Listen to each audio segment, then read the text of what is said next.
महाकुंभ मेळ्यातच नागा साधूंचं अस्तित्व का जाणवतं? यामागचं नेमक्या कारण काय? तर चला जाणून घेऊया यामागचं कारण. महाकुंभ मेळो दर 12 वर्षातनं एकदा भरता.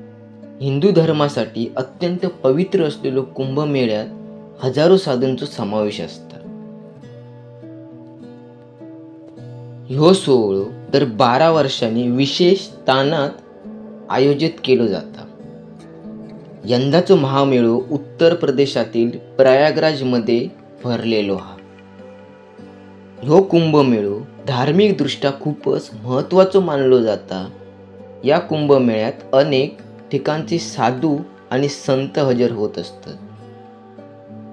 या साधूंपैकीच नागा साधू सुद्धा हजर होतात. हे साधू केवळ कुंभस्थानाच्या वेळीच दिसतात. नागा साधू हिंदू धर्मातील एक रहस्यमय तपस्या करणारे साधू असतात. तसेच ते युद्धकलेत निपुण असतात. सगळ्या अंगात भस्म लावलेल्या या नागा साधूंका कुंभमेळ्यात खूपच मान असता.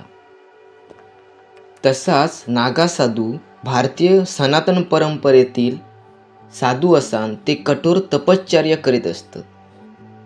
कठोर तपश्चर्या, वैराग्य आणि आध्यात्मिक साधनांचो जीवन ते जगत असतात.